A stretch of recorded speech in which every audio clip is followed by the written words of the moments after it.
the notion of the anti-rivalrous is more fundamental than the notion of the rivalrous. Right. And that's a very, very important thing that implies two things. One is that the anti-rivalrous, while we may not have been able to see it very often, has always been present. And in fact, fundamentally has been the core driver of things that matter in the history of reality. And that we can always find ourselves restoring ourselves to being governed by or participation in the anti-rivalrous as our primary mode.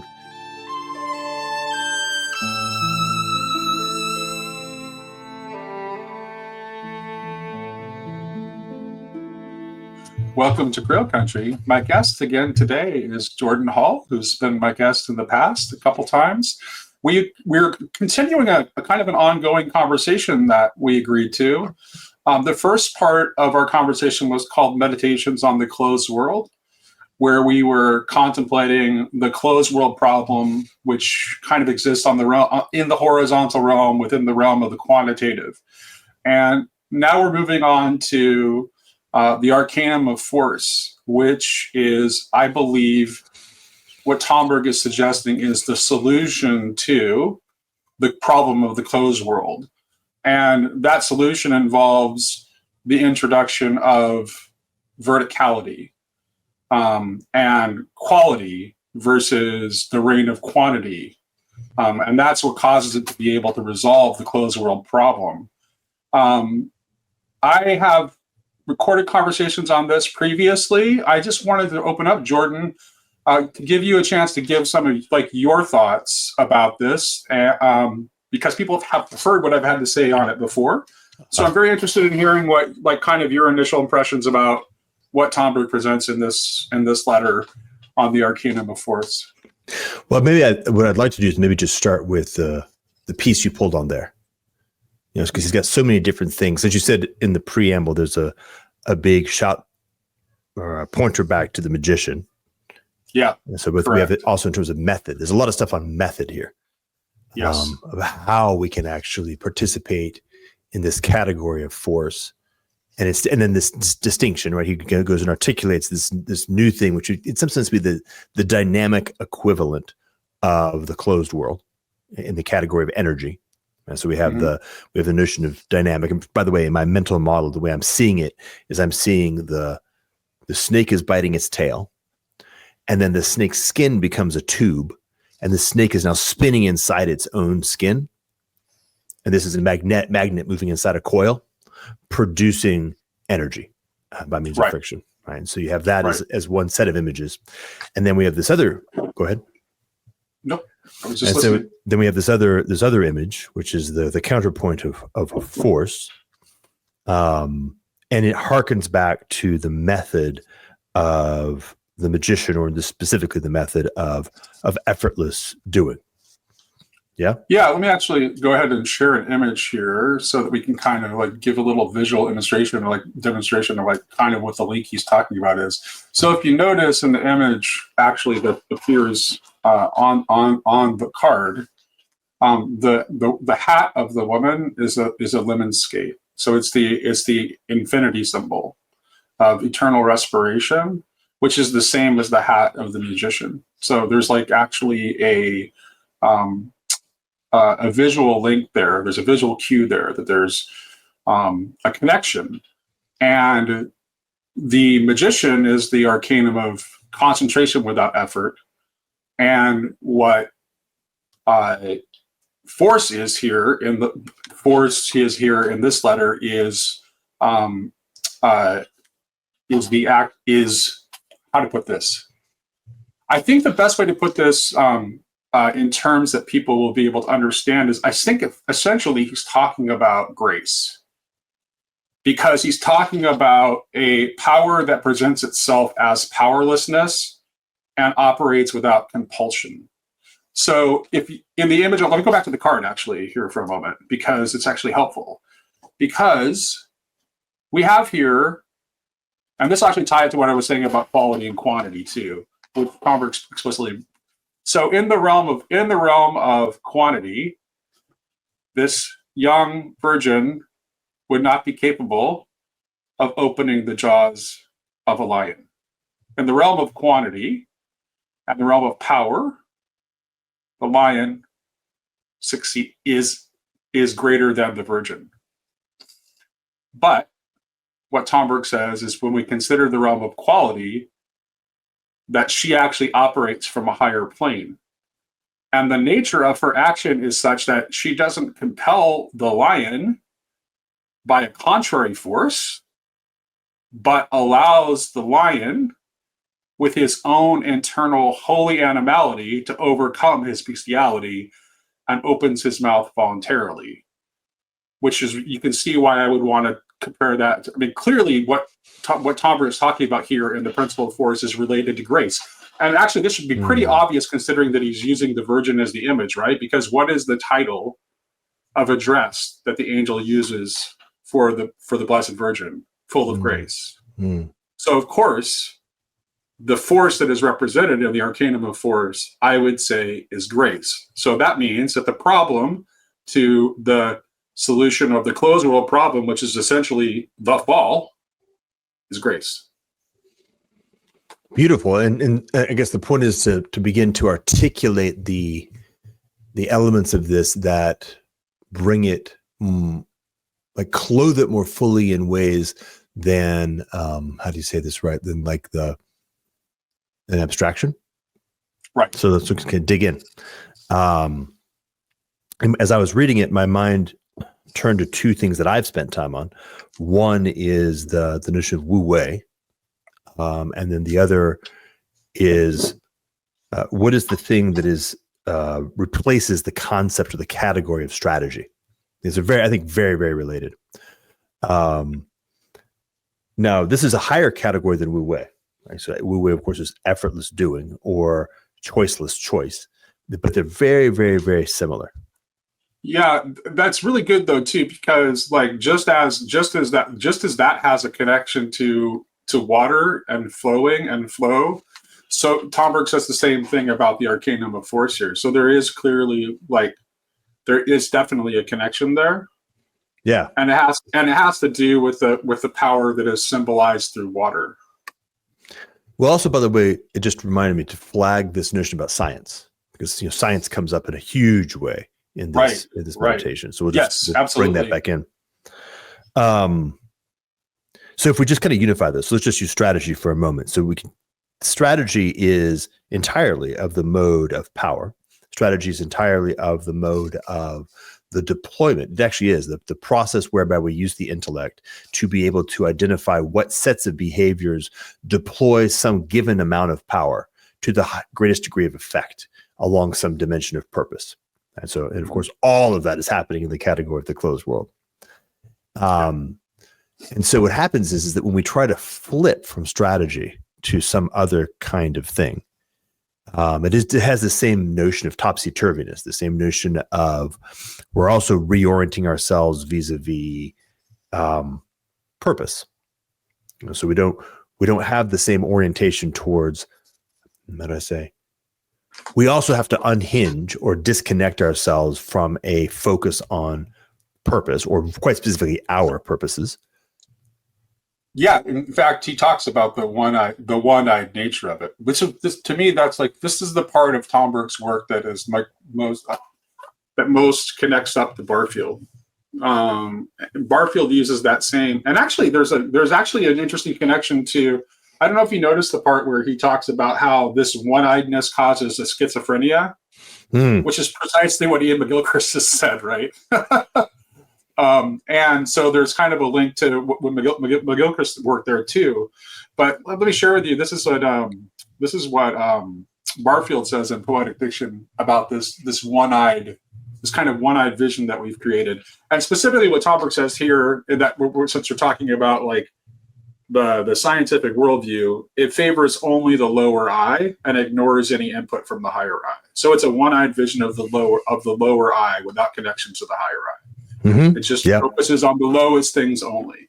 And so this is what Barfield says in Poetic Diction. He says, our sophistication, like Odin's, has cost us an eye, and now it is the language of poets insofar as they create true metaphors which must restore this unity conceptually after it has been lost from perception.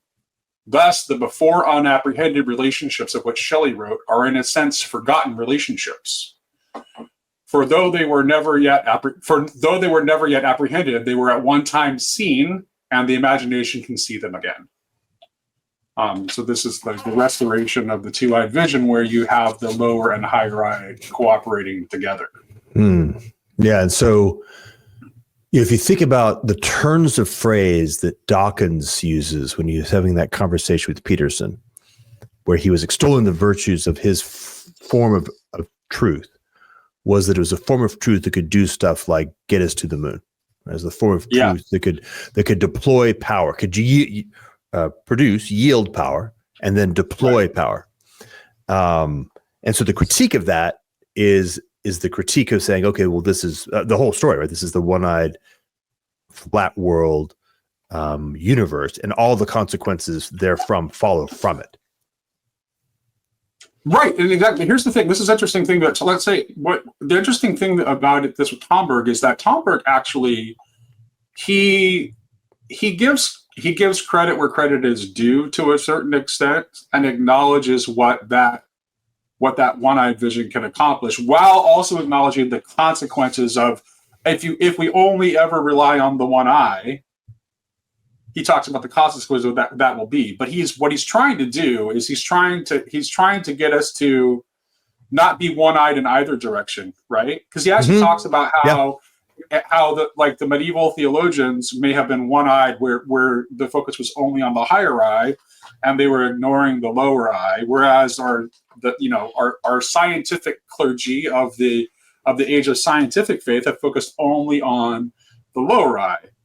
But what we are called to do now is to unify the vision. And so this is why, for example, I kind of differ with Paul Kingsnorth on the role of technology, because I think when we just say that technology is bad and leave it at that, then we're not trying to unify the vision. We want to bring the lower eye and the higher eye together. And so this is basically what this is why Barfield insists that that final participation has to move through modernity. There's no avoiding, like we have to pass through that withdrawal of participation to get and enter into final participation, because there's no way back to original participation, just as there's no way back to the garden. Yeah, exactly. And to the degree to which we endeavor to pretend that is the case, we will find ourselves being in a Disneyland version of it, which is even worse, right? Instead of actually being in reality, we'll be in a simulation of a model of the garden, as opposed to actually being able to go into the garden, because that's been foreclosed. I guess we can jump Arcanum, right? So because I was noticing that there's also a lot of this same orientation in The Fool, but the next to last, right? We have the story of Ignatius of Loyola, who kind of leaves one direction to another, and then was it Syrian? Is that right? The mage who leaves and goes the other direction, and this he keeps kind of bringing up this point of we have to find a way to exit the realm. I'm just going to start blending metaphors. That's fine. Exit the realm of power into the realm of force, but then reconnect them, and exit the realm of force into the realm of power and reconnect them. Like that's the big challenge, is to find a way to hold both simultaneously in some kind of novel relationship. And again, he goes to a lot of on this stuff about the notion of the Buddha and the avatar, right? And how Christ is precisely and uniquely holding the unity of those two elements, right? The God man holds those two elements in unity. Yeah. Well, yeah. He also talks about what was that? Oh, I had it and I lost it. No, we'll just continue. Oh yeah. Okay, I remember what I wanted to say. I think this is an important point. So he actually talks about quite specifically the way in which force makes use of fallen nature to transform it. And so I think that is kind of what we're talking about here, because we have to bring the, so it's not that electricity, right? The force of electricity goes away.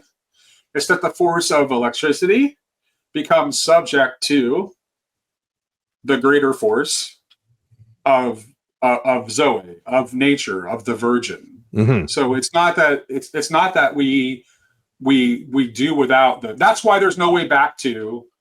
So that electricity of living in the world of opposites is the result of eating the fruit of the tree of the knowledge of good and evil. Mm-hmm. There's no undoing that. Right. That's why it has to be redeemed. So we need to be able to have the essentially the vertical, the qualitative rule over the horizontal and quantitative, so that we can properly make use of electricity under the unity of force. Yes. He also says that force is a unity, right? So it's the unity that overcomes the opposites, which is why ultimately what he's talking about, if another name for the Arcanum of Force is actually love, because it's a higher unity.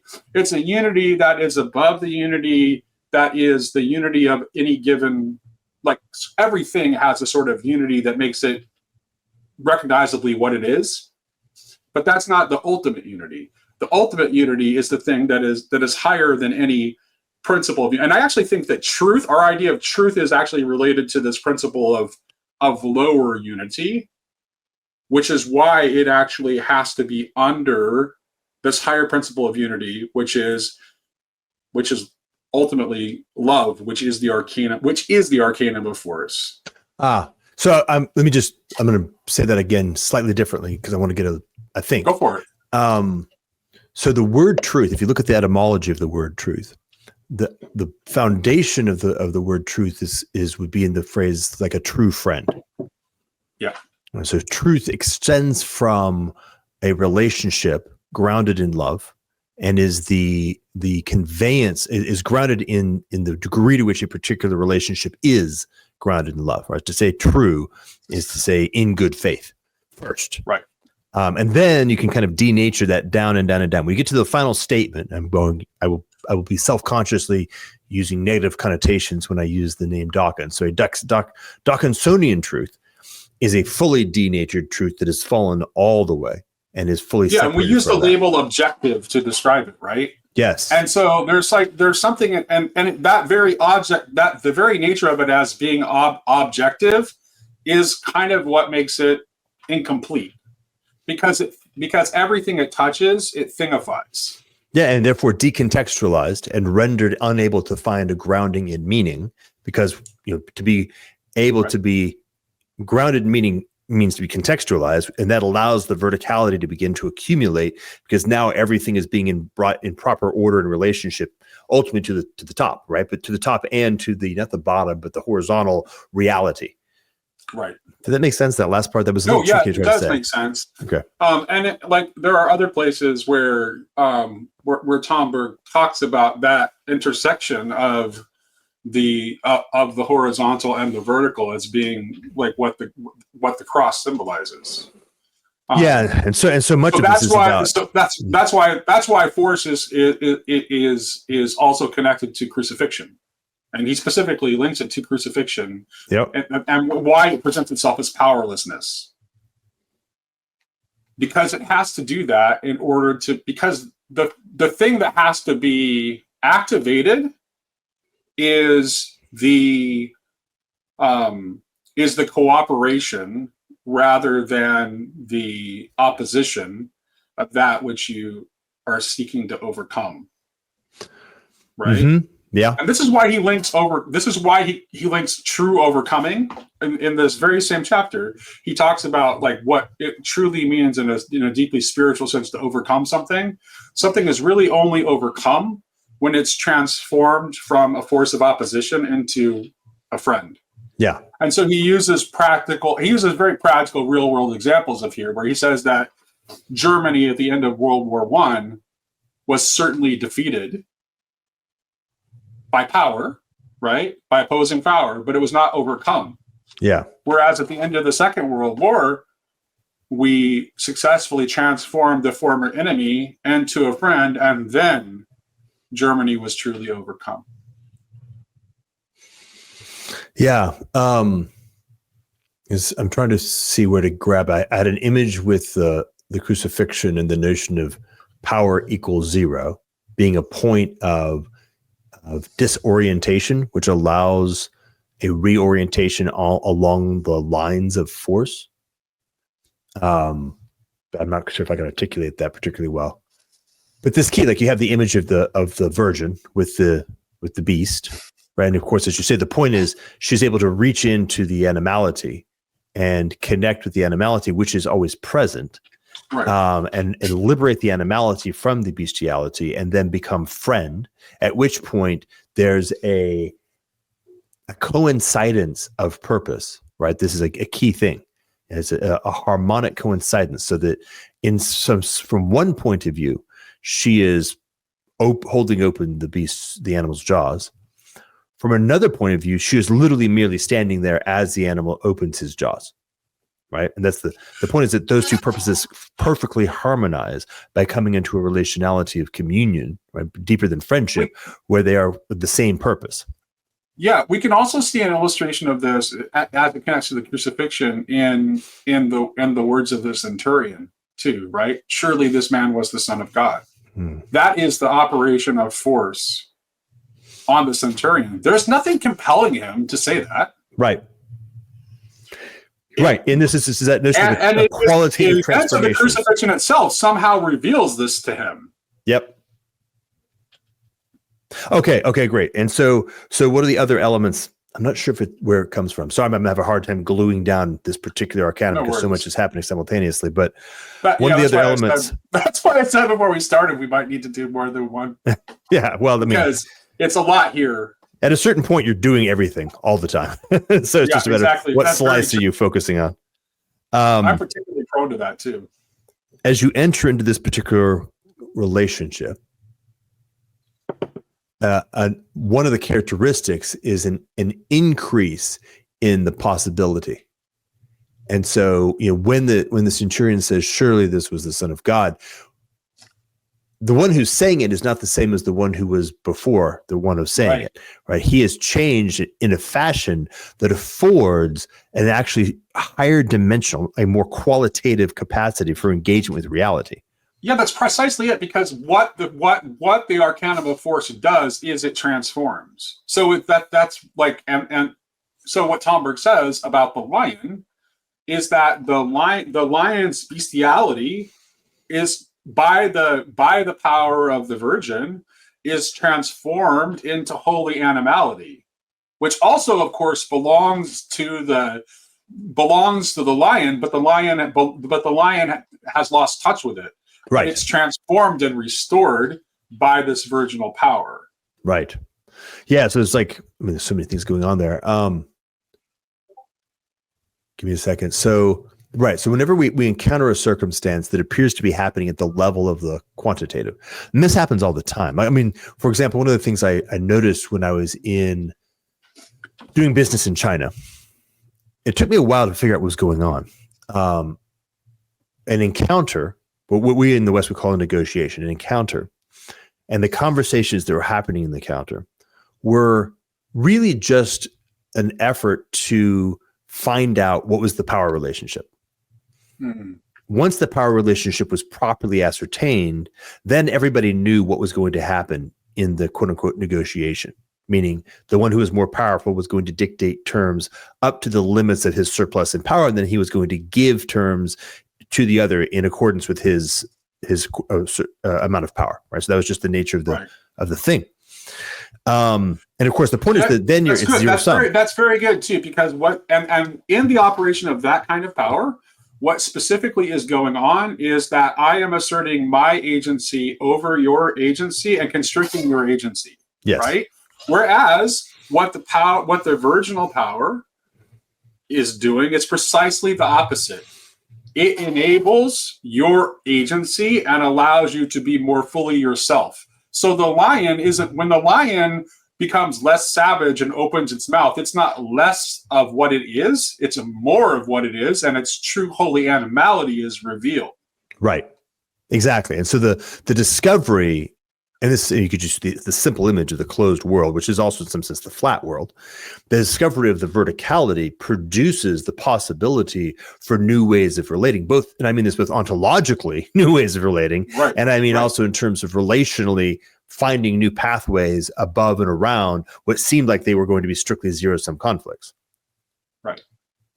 Yeah, and so okay, there's another aspect of this I think we need to talk about, especially since, like, I don't know, for the sermon that I heard in church yesterday was actually on the miracle of at the wedding feast at Cana in Galilee, right? And so Tomburg actually talks like the Arcanum of Force that Tomburg is talking about here. He quite explicitly links to being the thing that is behind the miraculous. Like the miraculous is unfallen nature cooperating with divine will, which is what a miracle is. And he talks about the way in which none of the miracle, and Lewis talks about this, as C.S. Lewis talks about this too, the way in which Jesus's miracles, none of them actually work ex nihilo, right?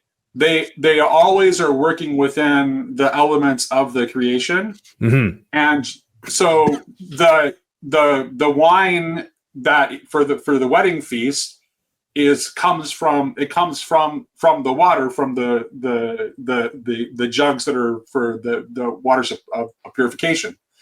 And so and even in like the healing of the blind man, he uses like mud and spittle, right? In that act, the loaves and fishes aren't produced from nothing; they're multiplied from what's already there. And so there's a lot going on here. First of all, it reveals that our belief in scarcity is illusory. That it's not real. That's the fundamental foundational principle of the closed world. Resources are limited. There's competition for resources. Scarcity rules. That's what causes the mechanics of the closed world to work the way they do.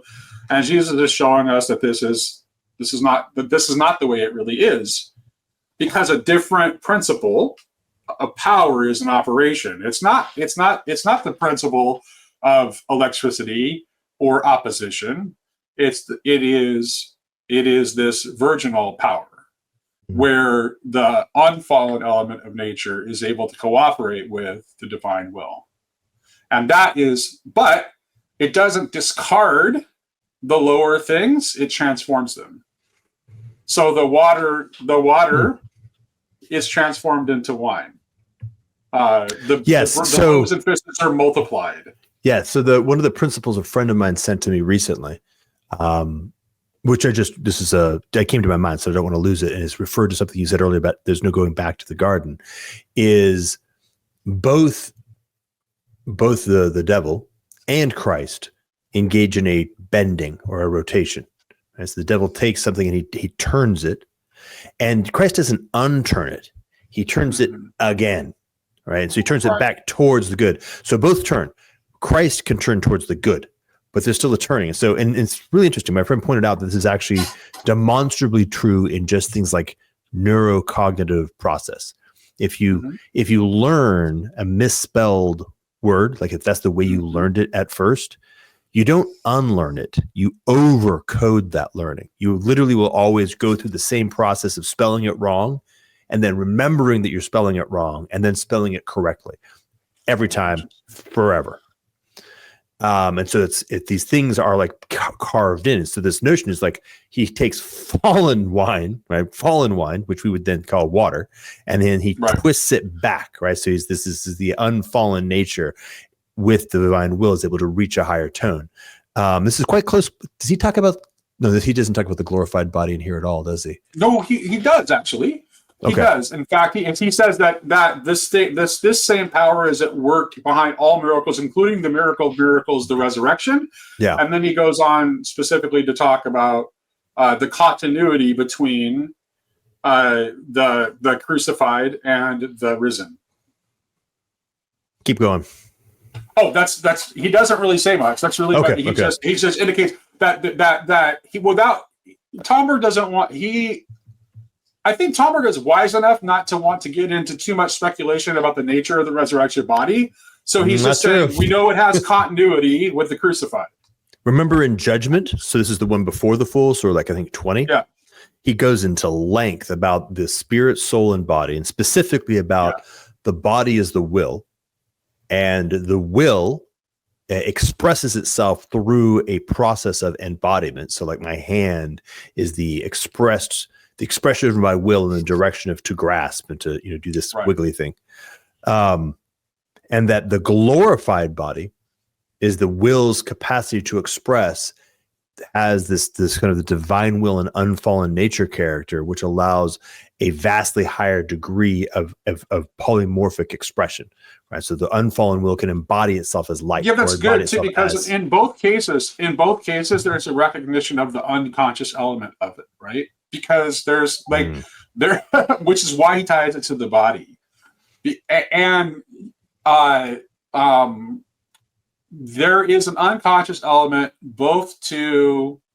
This is, I think, like why, for example, we confess like sins of omission as well as our consequential active actions, right? Because there are just things that like fail to present themselves to our consciousness, and that can happen, and that actually can be both. That can be things that are associated with forces of either direction, right?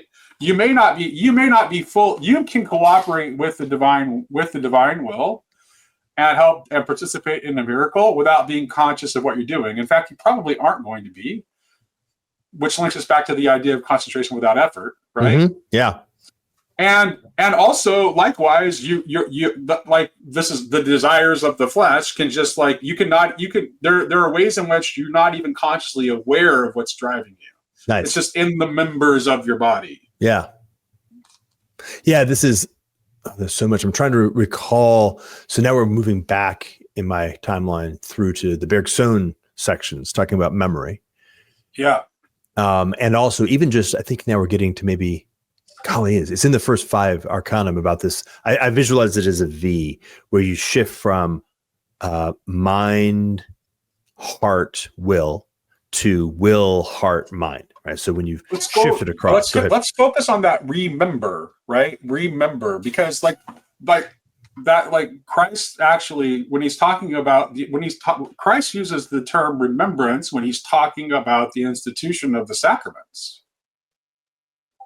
So remembering is the regathering together of the members of you, which have been separated and are at war with each other and at war with the universe, become remembered as you are remembered into Christ. I had an image of one of those like I think probably mid-60s propaganda posters. And it has an image of a person divided against themselves, and it says, "Remember, communion starts with you!" Exclamation point. Yeah, right. Yeah, that's right. That's right. Yeah, we are. I mean, that's kind of like, this is okay. So that's kind of like part of what I think that the entire like war of the gods, and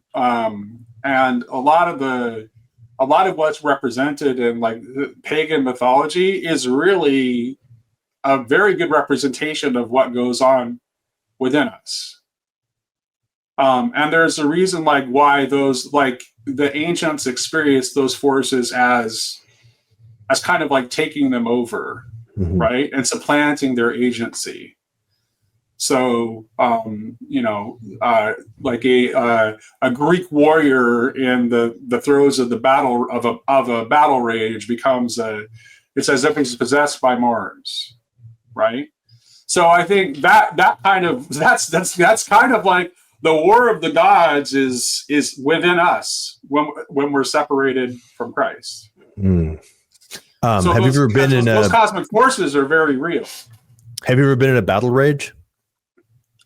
Yeah, I'm actually. That's one of the reasons I'm a pacifist. But like Stanley Hauer was, I am a person who says I'm a pacifist because I'm a violent son of a bitch. Yeah. Like the as if part does not strike me. It's not as if you're possessed by Mars. Let's just right. chase. Okay. I wasn't sure how that would sit with you. So yeah, you're possessed by Mars. You're possessed by Mars. I've been possessed by Mars and lived to regret it. Yeah. I mean, I used to get drunk and start fights all the time when I was in my 20s. Just like I would go looking for a fight. Mm-hmm. Yeah. So the pacifist is a response to an acknowledged recognition.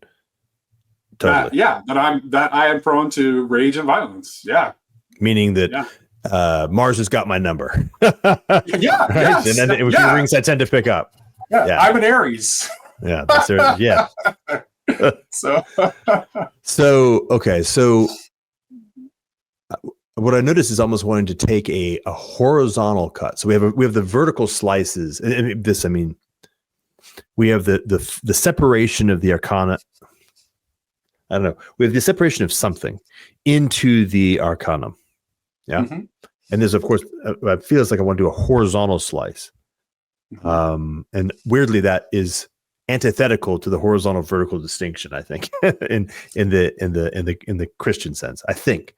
What was coming up there? So it was something like to participate in the unified field that is spoken of in many different voices in each of the arcana. Yeah. So there's many, many different ways. And in some sense, in each case, he's always saying the same thing, although, of course, exploring particularities that are real and distinct. But in each case, if you listen closely, you'll notice that these are harmonies, they're harmonics, and there's something that's holding them together. And as you kind of peer into the harmonics, you start to get a feeling for that whole. And and because you specifically, and I do not believe mischievously, sent me the Emil Bach book, I'm also feeling overcome by the presence of how does he describe it? He says, like, the second coming of Christ is something like the coming of the whole world of the Spirit. Right, exactly. And I think, like, it's interesting, and that part of the book, like, it's really sticks with me in our current age, because that just seems like what's happening in our moment. Just seems like all of a sudden, it just seems like what's happening. All of a sudden, there's this dawning awareness of the existence of the spiritual world that we can no longer deny. Yes, and we can sort of the end of our one-eyed vision. Exactly, we can say, like, in the context of power and force, think about this twisting motion, and then the term I want to apply is like this notion of maybe slipstream or friction. And there's a point at which you're riding a bicycle, and there's the force of wind that gets you to a certain limit. You tuck in, you put a helmet, you get maximally aerodynamic so that the slipstream of energy of the power that is opposing you is minimized. So the energy, the power that you have to present to people to go a certain direction is achievable. But there are limits, right? There's a boundary at which you can't go past. And as the velocity increases, like let's say put a rocket at the back of my bike, the bike just shatters, right? It falls apart because it can't deal with the relationship between the two powers that is posing to each other. And as we increase the velocity of technological civilization, the amount of energy that we are moving through our aerodynamic strategy, right, the form of the deployment of energy that we're able to achieve within the category of power at all, has the same thing, right? So it becomes sort of like increasingly a water droplet in late stage capitalism, increasingly like a water droplet, attempting to achieve sort of maximum velocity in the context of reality as more and more power is sort of thrusting out the back. But there's a limit to that. And as we reach that limit, this is exactly this is sort of the same exact experience as what happens as the spiritual enters in. So as the spiritual descends upon reality, it accelerates the amount of power that is being deployed. Mm-hmm. In a fashion that produces a pushing past the limit of power. So we twist We don't actually, again, we don't go from power back to, we go from power towards. We say, hey, we have to actually restore our right relationship. We have to restore our capacity to have this harmonic sensibility of force, because only force is able to actually hold together in the context of the powers that are now being unleashed. Mm-hmm. Mm-hmm. Yeah. Okay. So I'm going to tell you a little anecdote. And then I'm not going to interpret it or anything. I'm just going to share an anecdote with you that happened recently. This is my wife and I took a little short vacation. We were in Arizona for like 5 days, and we were split our time between Phoenix and Sedona. Mm-hmm. And when we were in Sedona, we visited the Chapel of the Holy Cross in Sedona. And my wife is Jewish, but she made it a priority to make sure I got to go there because she's awesome and she loves me. And so we went there together, and we went into the chapel. And I had actually forgot. I didn't know we were going there that morning, so I had left my rosary at home. But as I was in the chapel, I am in my head. I'm silently reciting the prayers of the rosary in the chapel in Latin in my head, and my wife is sitting next to me, and she didn't tell me what she was thinking about when she was in there. I didn't tell her what I was thinking about. We were just there in this chapel. There was a few other people there. It was very quiet. The crucifix that is in the chapel is absolutely stunning. It's actually fairly recent. It's only been there since 2018, I think. But it's the crucifix is 33 feet tall. And there is actually, the cross is actually, in the background of the cross is actually like a natural tree with fruit hanging from it. So it's obviously the tree of life symbolically. And then there, from the base of the cross, there sprouts a rose. So the symbolic imagination of the artist was pretty extraordinary, and it's a beautiful image. So that's there as like the kind of the focal point for meditation within this very small chapel that's in this just like breathtaking natural setting. It's like the chapel literally sticks right out of the rock. And so I'm there and I'm praying. And of course, the most common prayer in the rosary, is the Ave Maria, right? Like that's the most frequent prayer. So because there are 10 Ave Marias in each decade of the rosary. So that is the most frequent prayer that I'm saying. After we visit the chapel, we go downstairs into the gift shop. My wife sees a white rock with Shekhinah on it in Hebrew, and she buys it. And then later on, when we're in the car, when I ask her,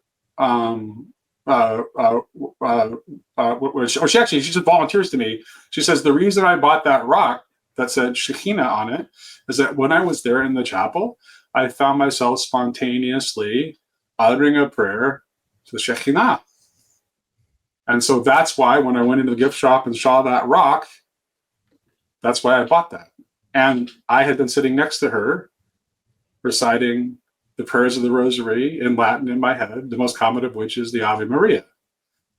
And so in this letter, well, I'm not gonna. I'll just let you. I said I wouldn't. I said I wouldn't. I'll just let you draw your own conclusions. But that's the anecdote. So.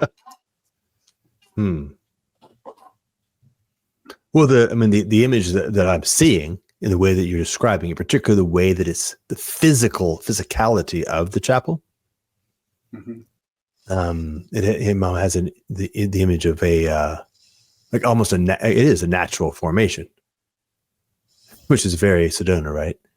The discovery of a crystal that can be indwelled, that you can actually go into and participate in. You can reform that into a chapel, and then the symbolic instrumentality of the crucifix. But the point is something like a location. Is that a way of putting it? So, all right. Have you seen that experiment? Sorry to do this because it's a little bit coarse-grained given the tenderness of what you just described, but I'm a very coarse-grained individual. That's fine. So have you seen this experiment where you have God, is it clocks? I think it's a bunch of clocks that have pendulums that go back and forth. I think you could get just with pendulums, and they're all on a board. And so they're sitting there and they're all completely out of sync. But because they are able to communicate, they eventually come into sync. Have you seen that? Yeah. Okay. So like it's something like that. There's something going on where a series of harmonics that are all tuned to the frequency of the Shekhinah, tuned to the frequency of the Virgin, to virgin nature, right? To nature, intrinsically co-locate. Is that right? Those who are surrendered to perceiving reality and listening to that will find themselves, let's say, coordinated, serendipitously coordinated. They wouldn't notice it. This is back to that notion of will in the review mirror. Like unconsciously, they have that weird language already. They'll be finding themselves unconsciously coordinated to produce something which has as a characteristic a magnification of the clarity and the strength of that signal. And so as more and more people participate in that, very much like a radio station, right? Just playing a song. So now what's happening is literally you guys were participating in, like we make it extremely mundane. Oh, you mean you guys both turned into 92.2 and they happen to be playing Ave Maria on that frequency? Of course you both heard the song. I mean, why is that surprising? Well, that's, I think what I'm saying. What I'm saying is that somebody constructed a radio station for listening to the frequency of the Virgin, and you guys both heard it. Absolutely. Yeah. Yeah. I think, so. Yeah, that's where, and what was I going to say? So this is interesting.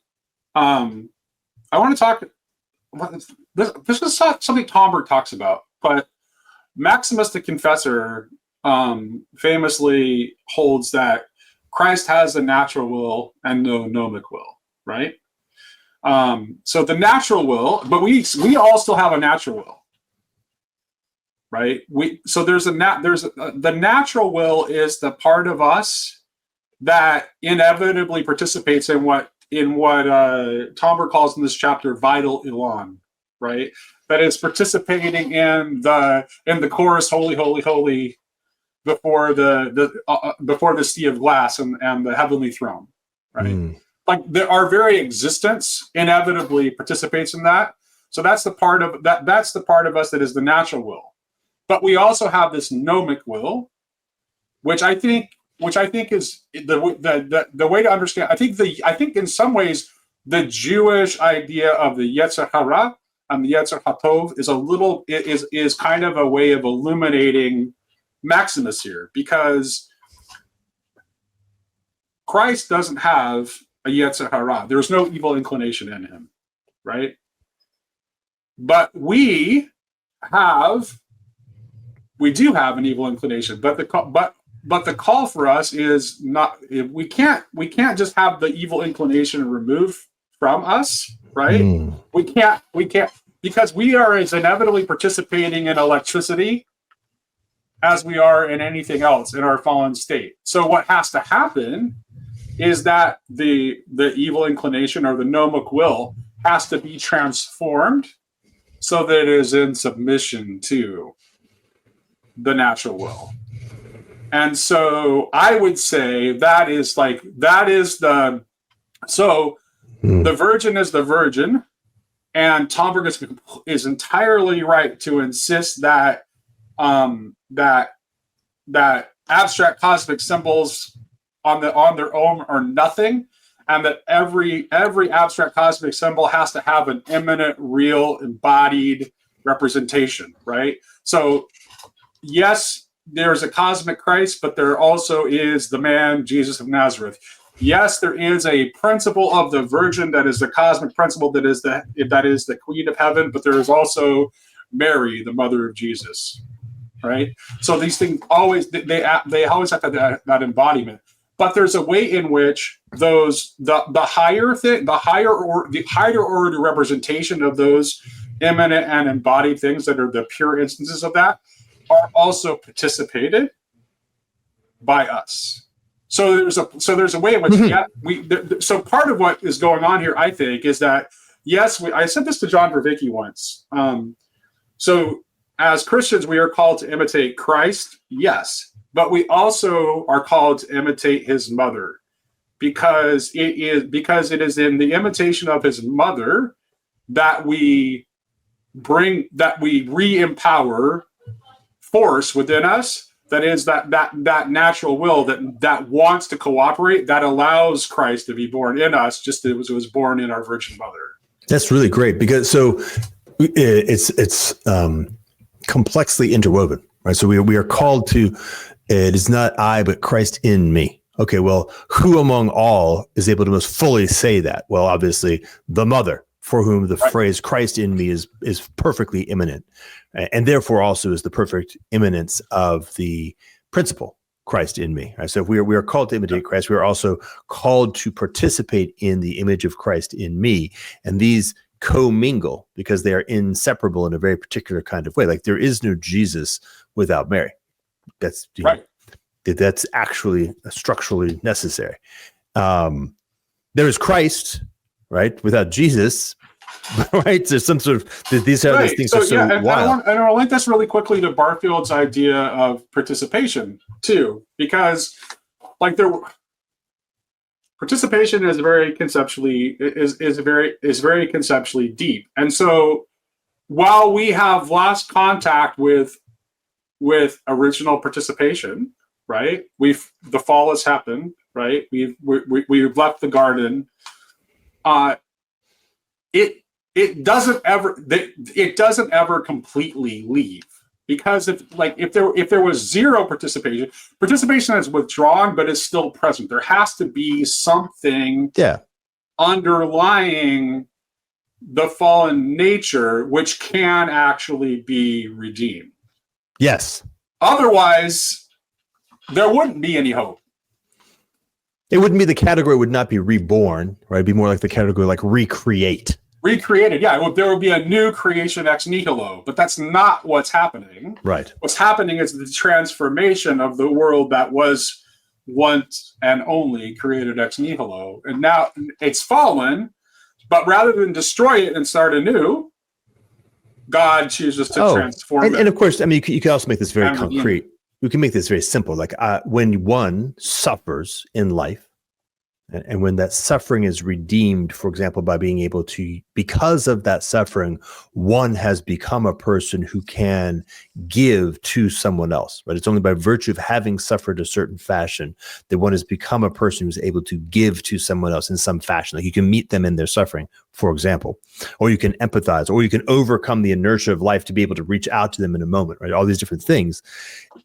If the act of redemption were to have undone that suffering and returned you to an unsuffered state, that possibility would not be part of reality. Right. And well, another register of thinking about this is to tie it back to an earlier Arcanum, back to Arcanum 6, where he talks about horizontal evolution, which proceeds in accordance with the principle of survival of the fittest, versus vertical evolution, which proceeds in accordance with the principle of cooperation for existence.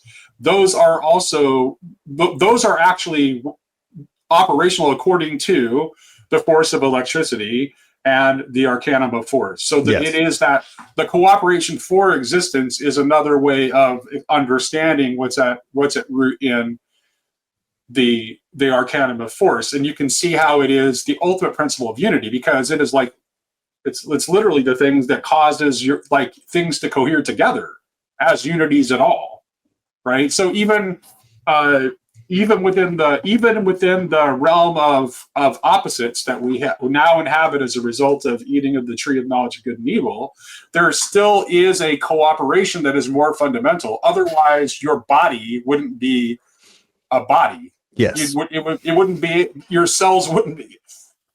Your cells wouldn't be able to form you. That's right. There's still a more fundamental level of cooperation. And yes, that's right. And so we could, to use a slightly different language to kind of like rotate things through the transcendent, you could say that the notion of the anti-rivalrous is more fundamental than the notion of the rivalrous. Right. And that's a very, very important thing that implies two things.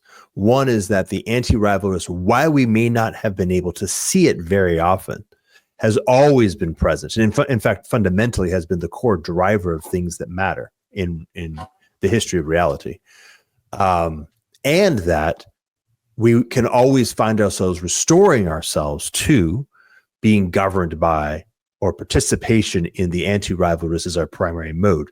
And this is no, this is good. This is really good, because in our first conversation, I talked about like what I saw as the limits of Girard's vision, of René Girard's vision, right? And so I think René Girard is essentially, he's describing the closed world. He's describing the closed world, and there is, in fact, the possibility of non-rivalrous, non-mimetic action, and that is actually the miraculous. This, I think, in that conversation, I used the example of the Good Samaritan, right? Because the Good Samaritan's actions are actually not, they're not the product of his desire, nor are they the product of his cultural context. Yeah, they are actually a novel cooperation, miraculous cooperation with the divine will. And frankly, I had somebody commented on that well, he wasn't a real person. It was just like, it was just a story that Jesus told. But I don't think that doesn't, in terms of just grasping the principle of the possibility of non-mimetic miraculous action, I think it doesn't matter. No, screw that. I'm forking an entire subsect called Samaritan literalists. Right. So I've got a gig now. He was a real guy. His name was Steve the Samaritan, right? His I don't know what's going on with these apostates, actually, as it turns out. Straight up apostates, pretending to be Christians by not recognizing the reality of Steve the Samaritan.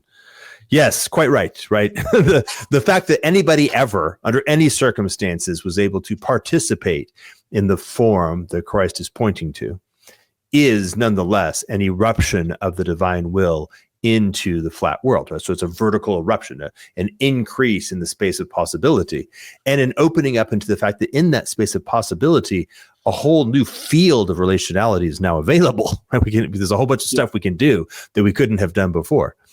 And yes, so if you think about it, like there's when you are trapped in the horizontal, but intuitively, unconsciously aware of the generativity that flows out of the anti-rivalry, so the generativity that flows out of the transcendent as it pops through the closed world, you find yourself locked into a strategy of kick the can down the road in the collective collapse of the war of all against all that is at the end point of mimetic rivalry, by virtue of a constant production of new things over which to be mimetically rivalrous. But once you're able to perceive the omnipresence of the anti-rivalrous as a more fundamental substrate, then you can center yourself on that, at which point you have escaped the trap altogether. And it works at the level of the self too, and not just at the level of social interaction. Because essentially, like when we are living in the world of forces of opposition and electricity, we are divided against ourselves.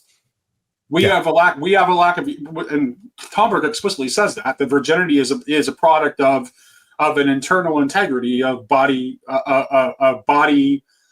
spirit and soul. Like that's how that's how one becomes. That's how the virginal force is something that can then be transmitted through you. Is when you cease to be divided against yourself and you become unified, and in accordance with this higher principle of unity. Whee! So it's not only go ahead. So Christ on the cross is not merely and is not principally the greatest of all scapegoats, the greatest of all sacrificial lambs.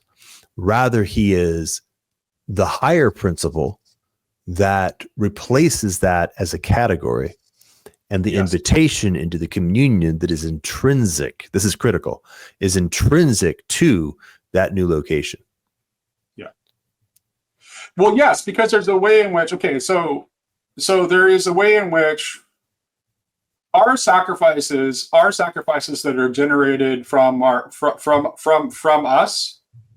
are always going to be prone to a kind of fixation on a limit and and finitude and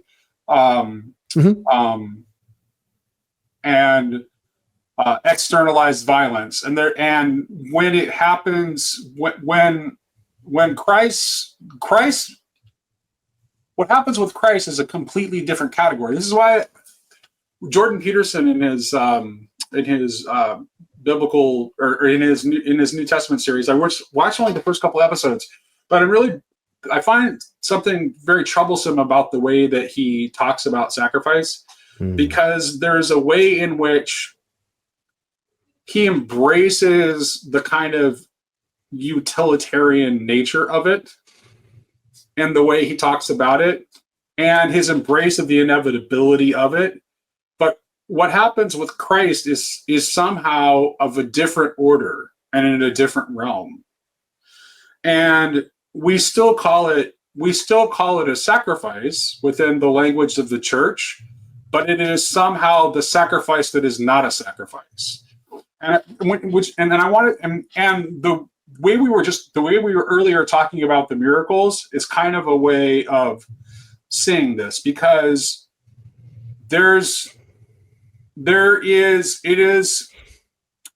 nothing is with Christ's sacrifice. There is no loss, and there is no aspect of possession or ownership.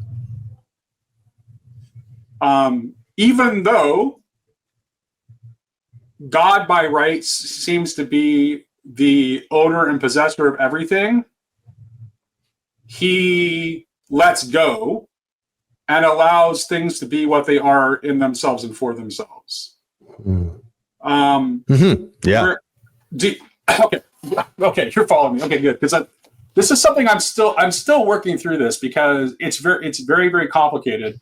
But the simplest way I've been able to put it is that when we're talking about sacrifice from our human idea of sacrifice, it doesn't make any linguistic sense if I talk about sacrificing something that doesn't belong to me, right? I have to, in order for me to sacrifice something, I have to establish a sense of ownership over it,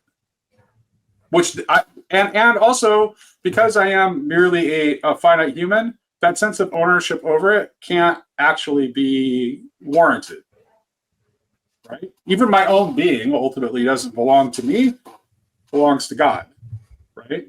It is God's. Now, when Christ sacrifices on our behalf, he really does have rightful ownership of everything, which is why his render under Caesar is such a wonderful linguistic twist, because the wise person realizes that nothing belongs to Caesar. So, right? So God has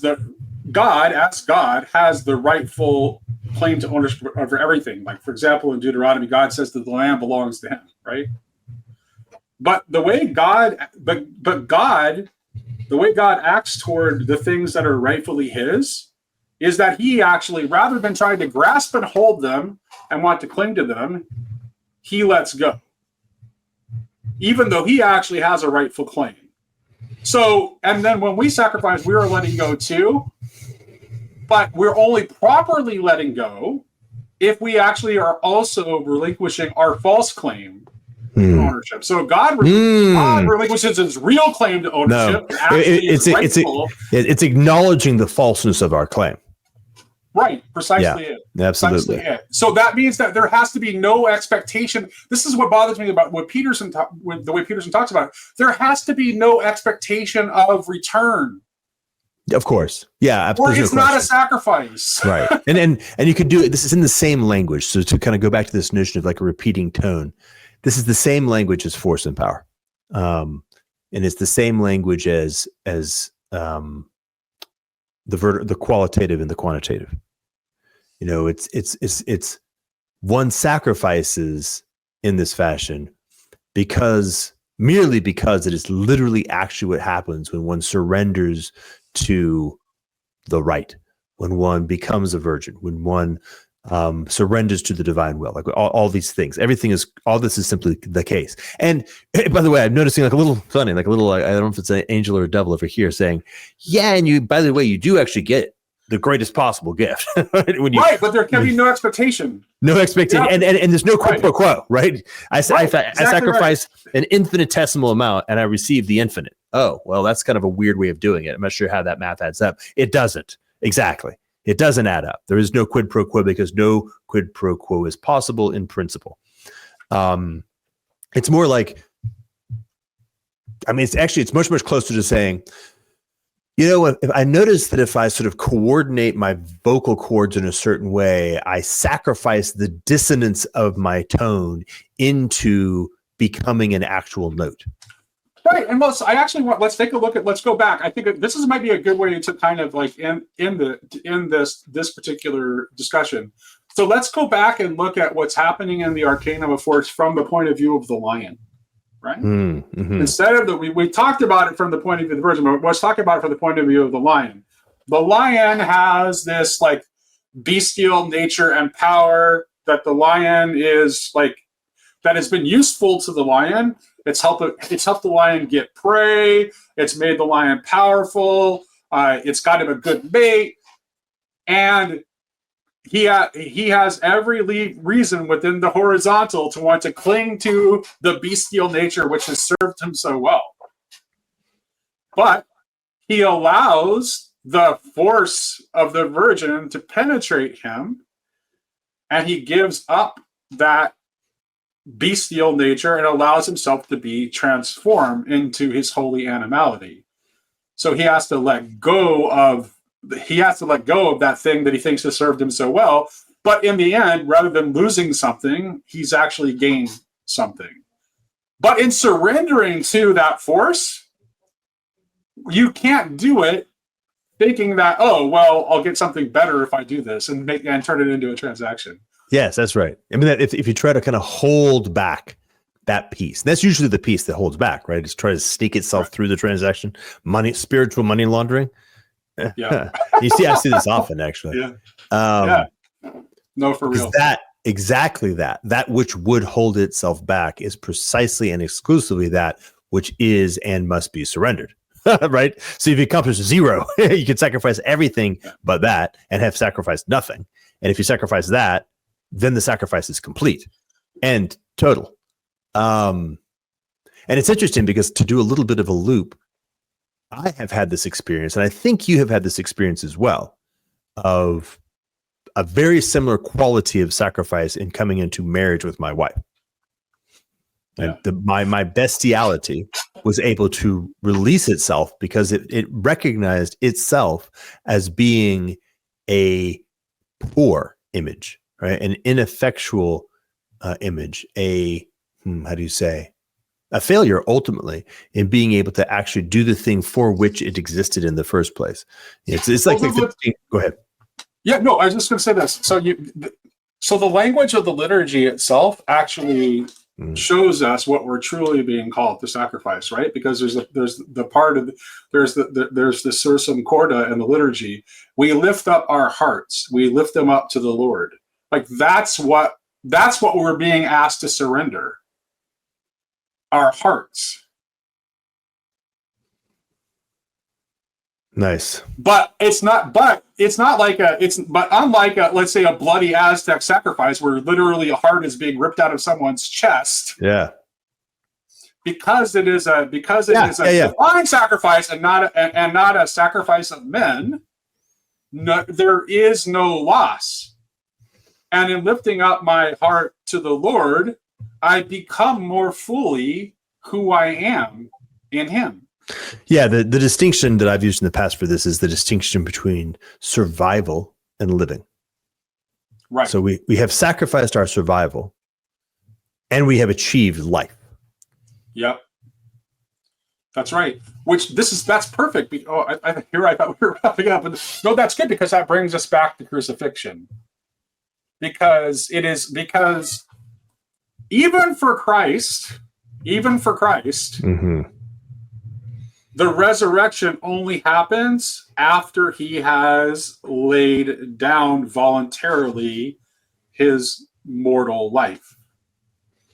Yeah. He has sacrificed And survival. we don't get out of that. Like, faith in Christ does not get us out of that ultimately having to face and give up our mortal life. Pick up your cross. Guess what's on the other side of that? Yeah. Yeah. Yeah. So that's it. All right. Well, I think that's a good way to wrap up this section. Thank you for joining me again today, Jordan. Thank you for your persistence and for sending me such beautiful books. It's You're welcome. sort of a beautiful provocation. It's when I picked that most recent one up. And what happened was this: I was traveling. Remember, I told you I may not be able to read it because I'm still working through the meditations.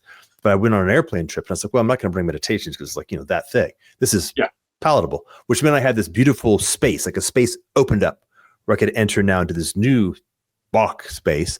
And the stewardess must have thought I was going insane. I think my mouth was just open the whole time.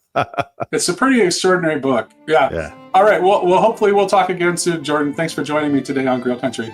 Yeah, be well.